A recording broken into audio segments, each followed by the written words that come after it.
زانی عورت جب حج کرنے شوہر کے ساتھ کعبہ پہنچی تو اسے کعبہ ہی نظر نہ آیا، پر اس کے شوہر نے اس کے ساتھ۔ میں ایئرپورٹ پر بیٹھی مسلسل گھڑی کی جانب دیکھ رہی تھی۔ میری فلائٹ کو پرواز کرنے میں کچھ ہی دیر باقی تھی۔ میرا دل زور سے دھڑک رہا تھا۔ ایسا نہیں تھا کہ میں پہلی بار ہوائی جہاز کا سفر طے کر رہی تھی، لیکن آج پہلی بار میں سعودی عرب جا رہی تھی۔ وہ ایک ایسی جگہ ہے جہاں جاتے ہوئے اچھے سے اچھے انسان کا دل کانپ جاتا ہے۔ مجھے نہیں معلوم تھا کہ میری واپسی وہاں سے ہو بھی پائے گی یا نہیں، لیکن میں دل ہی دل میں اللہ تعالیٰ سے دعا کر رہی تھی کہ میں وہیں پر کہیں ٹھہر جاؤں، مجھے موت آ جائے اور میری قبر وہیں جنت البقیع میں بنے۔ میں بہت زیادہ غمگین تھی اور میرے پاس زیادہ وقت نہیں تھا۔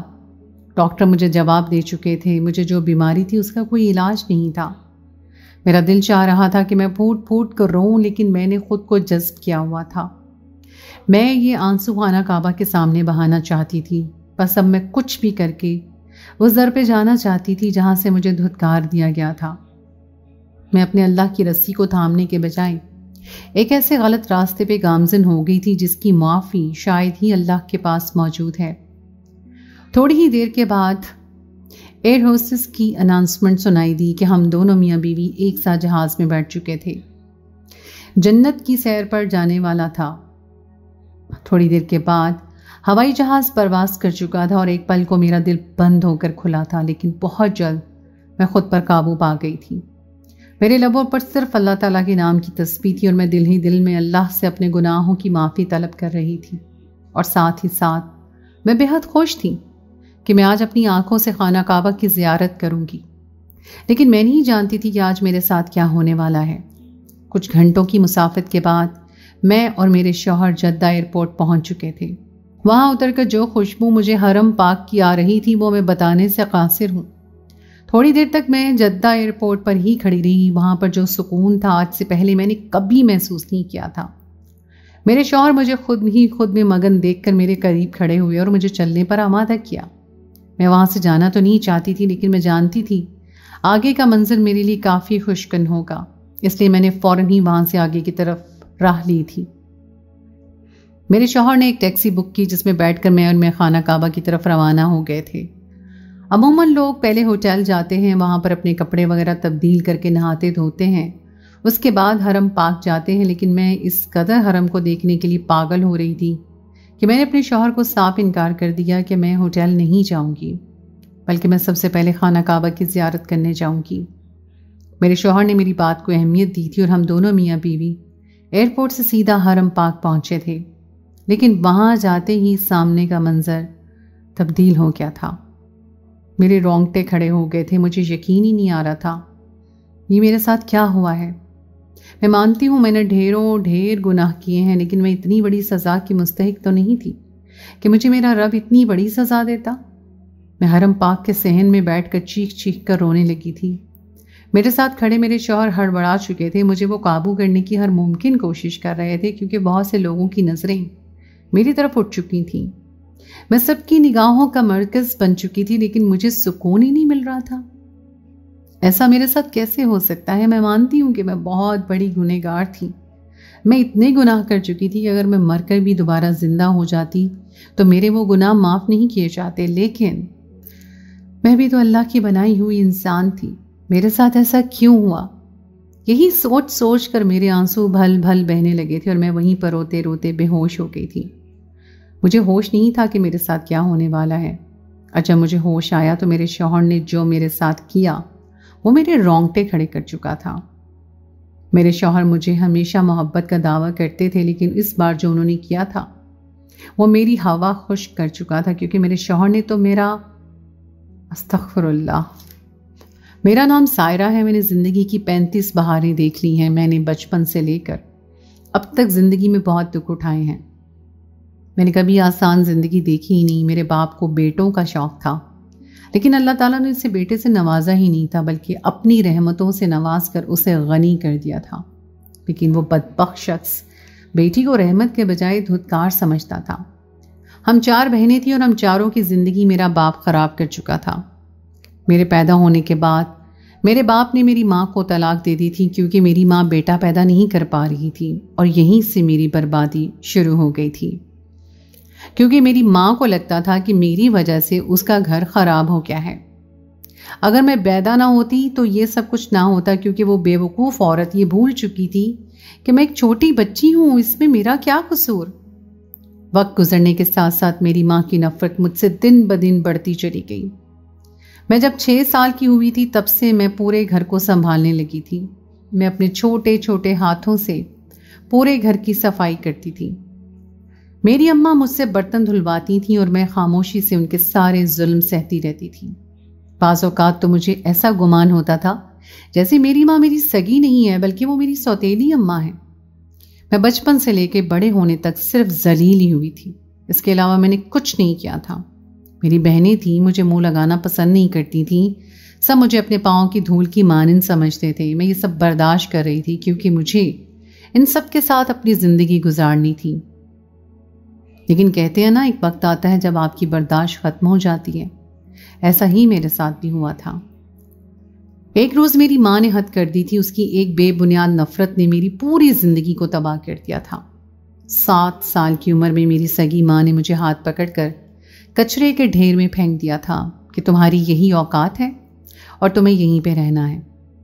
میں ان کے پیچھے بھاگی تھی، روئی تھی، چلائی تھی، ان کی منتیں کی تھی کہ اماں میرے ساتھ ایسے ظلم نہ کرو، میں تمہارے پیٹ کی اولاد ہوں، تمہارے جسم کا حصہ ہوں، ابا کی غلطی کی سزا مجھے مت دو، میں کیسے رہوں گی۔ لیکن انہوں نے ایک فریاد نہیں سنی تھی، بلکہ پتھر بنی وہ مجھے اس کچرے کے ڈھیر میں چھوڑ کر چلی گئی تھی۔ مجھے آج بھی یاد ہے وہ رات میرے لیے کتنی دردناک تھی۔ اس رات میں بھوک سے تڑپ رہی تھی، سارا دن ہو چکا تھا، میرے منہ میں اناج کا ایک دانہ نہیں گیا تھا اور رات ہوتے ہی میں بھوک سے رونے لگی تھی۔ اس پل نہ جانے کہاں سے 4 کتے بھونکتے ہوئے اس کچرے کے ڈھیر کے پاس آ گئے۔ میری سانس رک گئی تھی، میں محسوس کر چکی تھی کہ میری اب موت ہے، کیونکہ اب 4 کتوں نے مجھے اپنے حصار میں لے لیا تھا۔ میرا دل بند ہونے کے قریب آ گیا تھا اور ایک معصوم 7 سال کی بچی بن ماں باپ کے ایسے دو راہے پہ کھڑی ہوئی تھی کہ اس کے سامنے صرف موت تھی۔ اس پل میں بے ہوش ہو کر گر چکی تھی۔ اس کے بعد مجھے نہیں معلوم تھا کہ میرے ساتھ کیا ہوا ہے۔ تقریباً 2 گھنٹے کے بعد جب مجھے ہوش آیا تھا تو میں ایک چھوٹے سے کمرے میں تھی جہاں پر لال رنگ کی چادر موجود تھی۔ دبے اس پردے کھڑکیوں پر ڈلے ہوئے تھے اور باہر سے ناچ گانوں کی آوازیں آ رہی تھیں۔ میں بے ساختہ اپنی جگہ سے کھڑی ہو کر ان کھڑکیوں کے پاس آئی تھی اور جب میں نے وہ پردے ہٹا کر دیکھے تو سامنے کا منظر مجھے بہت عجیب لگا تھا، کیونکہ عورتیں پاؤں میں گھنگرو باندھے مردوں کو لبھا رہی تھیں اور ان کے سامنے رقص کر رہی تھیں۔ کچھ عورتیں بےہودگی پہ اتری نہیں تھیں، لیکن میں اس وقت بچی تھی، مجھے سب چیزوں کی سمجھ نہیں تھی۔ میں دروازے کی جانب بڑھی تو دروازہ باہر سے بند تھا۔ میں واپس اس بستر پہ جا کے بیٹھ گئی تھی اور تھوڑی دیر کے بعد ایک عورت کمرے میں داخل ہوئی۔ اس کا بناؤ سنگھار مجھے بہت زیادہ عجیب لگ رہا تھا، ایسا لگتا تھا جیسے وہ کوئی دلہن ہو۔ میرے قریب آ کر وہ مجھے ٹٹولنے لگی۔ اس کا انداز بہت ہی عجیب تھا۔ اپنے ساتھ آئی ہوئی ایک اور لڑکی سے اس نے کچھ گفتگو کی اور اس کے بعد وہ باہر چلی گئی۔ چند منٹ کے بعد ایک اور لڑکی آئی جو لگ بھگ 15 سے 20 سال کی تھی۔ اس نے آتے ہی مجھے کہا کہ تمہیں باہر بڑی تائی نے بلایا ہے۔ ایک پل کو میرا دل لرز کیا تھا، نہ جانے یہ بڑی تائی کون تھی۔ میں تو اس کچرے کے ڈھیر میں کتوں کے حصار میں تھی، میں یہاں پر کیسے آئی تھی؟ مجھے کچھ علم نہیں تھا۔ میں باہر جا کر اس بڑی تائی سے یہی سوال کرنے والی تھی۔ میں اتنا تو سمجھ گئی تھی کہ یہ جگہ ٹھیک نہیں ہے، لیکن یہی ایک واحد پناہ گاہ تھی جہاں پر میں رہ سکتی تھی۔ اس کے علاوہ میرے پاس کوئی ایسی جگہ تھی ہی نہیں جہاں پر میں اپنی زندگی گزارتی۔ میری سگی ماں نے تو مجھے اپنے گھر سے بے دخل کر کے کچرے کے ڈھیر میں پھینک دیا تھا، اور اگر یہ لوگ بھی مجھے اپنی اس جگہ سے نکال باہر کر دیتے تو میرا کوئی ٹھکانہ نہیں تھا، اور میں ایسا ہرگز نہیں جانتی تھی۔ میں نے گہری سانس ہوا کے سپرد کی تھی اور میں اس لڑکی کے ساتھ باہر آ گئی تھی۔ سامنے ہی ایک بھاری وجود والی عورت بڑے کروفر سے بیٹھی ہوئی پان کھا رہی تھی۔ مجھے اس کے سامنے پیش کر دیا گیا تھا۔ وہ عورت مجھے اس طرح دیکھ رہی تھی کہ محسوس ہوتا تھا اس کی آنکھیں میرے جسم کا ایکسٹرا کر رہی ہوں۔ اس کی آنکھیں مجھے اپنے جسم کے آر پار ہوتی ہوئی محسوس ہو رہی تھیں۔ مجھے بہت زیادہ گھبراہٹ ہو رہی تھی۔ ایک پل کو میرے دل میں خیال آیا کہ میں یہاں سے بھاگ جاؤں، لیکن میں ایسا کوئی قدم نہیں اٹھانا چاہتی تھی جو میری زندگی میں وبال جان بن جائے۔ میں نے اس عورت کی جانب دیکھا اور منت بھرے انداز میں کہنے لگی کہ مجھے یہاں سے نہیں جانا، میں آپ سب کے ساتھ رہنا چاہتی ہوں۔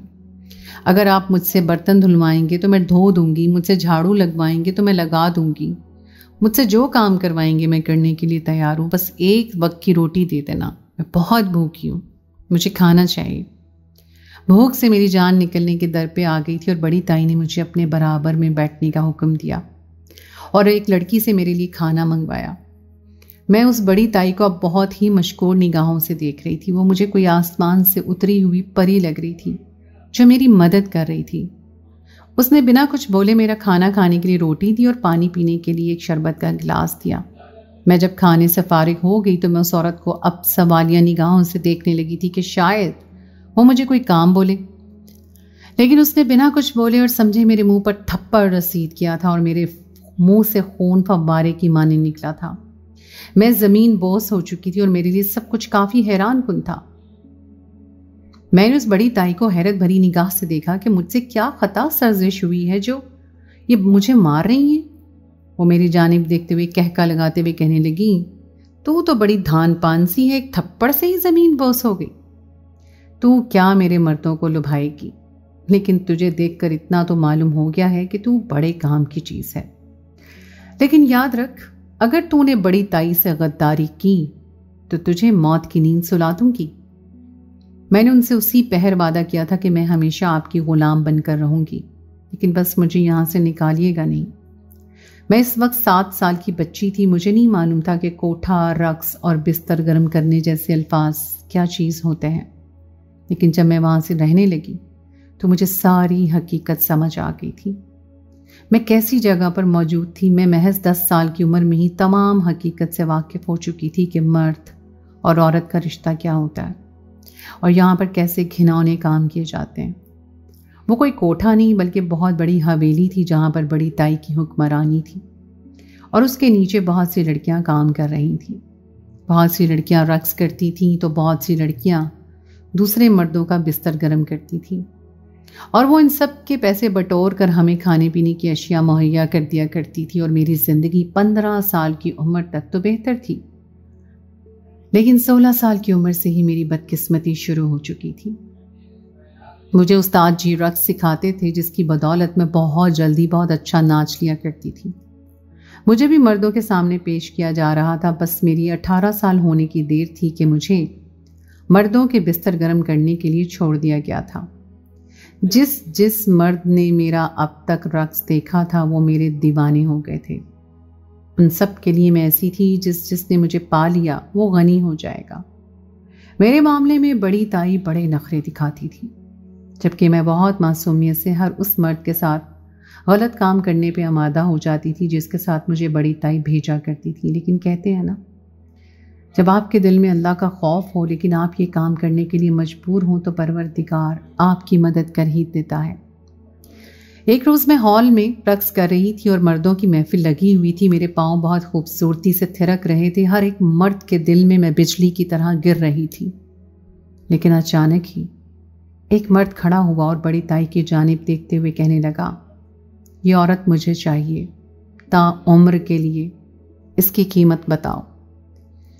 یہ سن کر میرا وجود زلزلوں کی زد میں آ گیا تھا۔ نہ جانے وہ کون تھی جو میری اتنی بڑی قیمت لگا رہی تھی۔ بڑی تائی نے بڑی ہی نفاست سے انکار کر دیا کہ یہ میرے کوٹھے کی شان ہے، کچھ بھی ہو جائے میں اس کو یہاں سے نہیں بھیج سکتی۔ لیکن جب اس مرد نے میرے کروڑوں میں قیمت لگائی تو بڑی تائی سوچنے پہ مجبور ہو گئی تھی، اور کچھ پل کے بعد ہی اس نے میری ذات کا فیصلہ کر دیا تھا اور مجھے اس کے حوالے کر دیا گیا۔ میں بت کی مانند ہال میں کھڑی ہوئی تھی۔ یہاں میرا سودا کیا جا رہا تھا اور مجھے کچھ سمجھ ہی نہیں آ رہا تھا کہ میرے ساتھ کیا ہو رہا ہے۔ چند ہی پل میں وہ آدمی مجھے اپنے ساتھ لے کر اس کوٹھے سے نکل گیا تھا۔ میں اس کی گاڑی میں کافی گمسم بیٹھی ہوئی تھی۔ میں اب تک بہت زنا کر چکی تھی اور میں جانتی تھی کہ یہ آدمی بھی مجھے اسی کام کے لیے لے کے جا رہا ہے، لیکن میں نہیں جانتی تھی کہ وہ مجھے مسجد لے کر جانے والا ہے۔ پہلے اس نے مجھے ایک فلیٹ پر چھوڑا اور وہاں پر میرا غسل وغیرہ کروایا۔ اس کے بعد ایک عورت کے ہمراہی مجھے لے کر ایک مسجد گیا اور کافی اہتمام کے ساتھ مجھ سے نکاح کیا۔ میرے لیے یہ سب کچھ کافی حیران کن تھا کہ یہ میرے ساتھ کیا ہو رہا ہے۔ وہ آدمی کوئی سوال کر رہا تھا، نہ کوئی جواب دے رہا تھا، بس اپنی منمانی کرتا جا رہا تھا۔ اس نے نکاح کے ساتھ اور ہمراہ مجھے اپنے بہت ہی خوبصورت گھر میں لے آیا۔ میں حیران تھی کہ ایک طوائف کے ساتھ وہ نکاح، وہ بھی اتنی عزت کے ساتھ اس نے نکاح کر لیا تھا، تو مجھے اپنی کسی فلیٹ میں رکھ سکتا تھا، لیکن وہ عزت سے مجھے اپنے گھر لے آیا تھا جہاں پر اس کا خاندان رہائش پذیر تھا۔ اس نے بالکل بھی کسی پر یہ بات عیاں نہیں ہونے دی تھی کہ میں ایک طوائف ہوں، بلکہ سب کے سامنے مجھے بطور بیوی کے طور پر پیش کیا تھا۔ اس کے گھر والے تھوڑا ناراض ہوئے تھے، لیکن جلد ہی مجھے اپنا لیا تھا بطور بیوی کے طور پر۔ رات کے پہر جب وہ میرے قریب آیا تو میں بے چین ہو کر اس سے یہ سوال کر بیٹھی تھی کہ یہ سب کچھ کیا ہے؟ آپ نے مجھ سے نکاح کیوں کیا؟ میں تو اس قابل نہیں ہوں کہ مجھ سے نکاح کیا جائے۔ اور جو بات اس نے کہی وہ مجھے اپنا آپ بہت ہی معتبر لگا تھا۔ وہ کہنے لگا، میں نے جب تمہیں پہلی بار دیکھا تو میں تمہیں سمجھ گیا تھا کہ تم یہ کام خوش اسلوبی سے نہیں کرتی، بلکہ یہ سب تمہاری مجبوری ہے۔ تمہاری خوبصورتی کو دیکھ کر میں بہکا نہیں، بلکہ تمہاری آنکھوں میں موجود حیا کو دیکھ کر میں تمہارا گرویدہ ہو گیا۔ اور اسی پل میرے اس پتھر دل نے مجھے کہا کہ میں تمہیں اپنا لوں، اور میں نے تمہیں اپنا لیا۔ اور رہی بات تمہارے گناہ کی، تو وہ سب تمہارا ماضی تھا، اور مجھے تمہارے ماضی سے کوئی سروکار نہیں۔ تم میرے حال میں میری زندگی میں شامل ہوئی ہو، مجھے بس اس چیز سے سروکار ہے۔ اس رات انہوں نے مجھے دھیرے دھیرے اس بات کا احساس دلایا تھا کہ میں ان کے لیے کتنی زیادہ قیمتی شے ہوں۔ وہ رات میرے لیے کسی خواب جیسی تھی۔ اگلی صبح میرا استقبال ان کے گھر والوں نے بہت خوبصورت انداز میں کیا تھا، لیکن جیسے جیسے میری زندگی میرے شوہر کے ہمراہ گزرنے لگی، ویسے ویسے مجھے اپنے ماضی کی زندگی یاد آنے لگی کہ میں کتنے گناہ کر چکی ہوں۔ بھلے میں نے وہ سب خوش اسلوبی سے نہیں کیا تھا، میں ان سب چیزوں کے لیے راضی نہیں تھی، لیکن میرے دماغ میں صرف ایک ہی بات گردش کرتی تھی کہ میں نے 7 سال کی عمر میں اس عورت کے ہاتھ پاؤں جوڑے تھے کہ مجھے ایک روٹی دے دو اور مجھے اس گھر سے نہ نکالو، کیونکہ میرے پاس تمہارے اس کوٹھے کے علاوہ کوئی چھت نہیں ہے۔ میرے شوہر مجھ سے ایک روز میری منہ دکھائی کے بارے میں پوچھ رہے تھے کہ تمہیں کیا چاہیے۔ تب میں نے ان سے محض اتنا ہی کہا تھا کہ میں حج کرنا چاہتی ہوں، خانہ کعبہ کی زیارت کرنا چاہتی ہوں، تاکہ وہاں جا کر میں اپنے گناہ دھلوا سکوں۔ مجھے کچھ نہیں معلوم کہ میری زندگی کتنی ہے، اور اسی دوران میری طبیعت اتنی خراب تھی۔ جب میں نے ڈاکٹر سے چیک اپ کروایا تو انہوں نے بتایا کہ میری زندگی بہت کم ہے، مجھے ایک ایسی بیماری ہے جس سے جلد ہی مجھے موت مل جائے گی۔ انہی وجوہات کی وجہ سے میرا شوہر خوف کے زیر اثر میرے ہمراہ خانہ کعبہ پہنچ گئے، لیکن وہاں جاتے ہی جب میں حرم پاک پہنچی تو سامنے کا منظر میرے قدموں تلے زمین نکال چکا تھا۔ ایسا لگتا تھا آسمان میرے سر پہ گر چکا ہو، کیونکہ مجھے سامنے خانہ کعبہ نظر ہی نہیں آ رہا تھا، اور یہ تکلیف میں بالکل بھی برداشت نہیں کر سکی۔ میں لاکھ گنہگار سہی، لاکھ بد چلن سہی، لیکن میں انسان تھی، اور جب ایک انسان کے ساتھ اس کی دنیا میں ایسا ہو جائے کہ تو وہ یقین نہیں کر پاتا، اور میں اس پل رو کر بے ہوش ہو گئی تھی۔ میرے شوہر مجھے ہسپتال لے کر گئے تھے، اور جب مجھے ہوش آیا تب بھی میری یہی حالت تھی، اور میرے شوہر نے اس پل ہی مجھے چپ نہ ہوتا دیکھ کر طلاق کی دھمکی دی تھی۔ میرے ہوش اڑ گئے تھے۔ جو شوہر مجھے پلکوں پہ بٹھا کے رکھتا تھا، میرے پاؤں زمین پہ نہیں رہنے دیتا تھا، آج وہ مجھے طلاق کی دھمکی دے رہا تھا۔ یہ بات سن کر میرے اوسان خطا ہو گئے۔ میں اپنے شوہر کے آگے ہاتھ جوڑنے لگی کہ خدارا آپ میرے ساتھ اس طرح مت کریے گا، اگر آپ نے مجھے چھوڑ دیا تو میں کہیں کی نہیں رہوں گی۔ تب میرے شوہر نے مجھے اپنے سینے میں بھینچ لیا تھا اور مجھے اس بات کا یقین دلایا تھا کہ میں کبھی تمہیں چھوڑ نہیں سکتا، بس تمہیں خاموش کروانا چاہتا تھا۔ تم اللہ سے معافی مانگو، رب تعالیٰ تمہیں معاف کر دے گا۔ وہ تو اپنے بندے سے 70 ماؤں سے زیادہ پیار کرتا ہے، وہ تمہاری فریاد بھی سنے گا۔ اور کہتے ہیں نا، اللہ جب اپنے بندے کو دینے پر آتا ہے تو پھر وہ اس زانی شخص کو بھی نواز دیتا ہے جس کے لیے اللہ کے نزدیک معافی جیسا الفاظ ہی موجود نہیں ہوتا۔ میں نے اس اسپتال میں بیٹھ کر زاروں قطار روتے ہوئے اللہ سے معافی طلب کی تھی، اور شاید اس پل میری تڑپ کو دیکھ کر اللہ نے میری معافی کو قبول کر لیا تھا۔ میں جب دوبارہ اپنے شوہر کے ساتھ حرم پاک گئی تو میری آنکھوں کے سامنے دھند یا اندھیرا نہیں آیا تھا، بلکہ مجھے سامنے اللہ تعالیٰ کا گھر خانہ کعبہ نظر آ رہا تھا۔ میں روتے روتے زمین بوس ہو گئی تھی۔ میں سجدے کی حالت میں چیخ چیخ کر رو رہی تھی۔ بہت سے لوگ مجھے دیکھ کے مسکرا رہے تھے تو بہت سے لوگ کہہ رہے تھے دیر سے ہی صحیح، لیکن اس عورت کو اپنی غلطی کا احساس ہو گیا۔ کسی کو نہیں معلوم تھا کہ میرا گناہ کیا ہے، لیکن جب کوئی اس طرح سے روئے تو ہر انسان سمجھ ہی جاتا ہے کہ اس کے ساتھ کیا تکلیف ہے۔ میرے شوہر نے مجھے بہت مشکل سے سنبھالا تھا۔ ہم لوگوں نے بہت سکون سے وہاں حج ادا کیا، مدینہ شریف تشریف لے گئے۔ وہاں روزہ رسول کی جالی کو تھام کر بھی میں بہت روئی تھی، اور جب میں واپس اپنے گھر آئی تو اللہ تعالیٰ نے میری بیماری کا علاج بھی میسر کر دیا تھا۔ میرے شوہر نے مجھ پر پانی کی طرح پیسہ بہایا تھا، اور اس پاک پروردگار نے مجھے صحت یابی دے دی تھی۔ بھلے طوائف صحیح، لیکن جب مجھے اللہ کی موجودگی کا احساس ہوا تو میں نے کبھی گناہ کی طرف مڑ کر بھی نہیں دیکھا تھا۔ اللہ بے شک ہر چیز پہ قادر ہے۔ اس نے مجھے اپنے حسین ہم سفر سے ملوایا تھا، جس کا نعم البدل کوئی نہیں ہے۔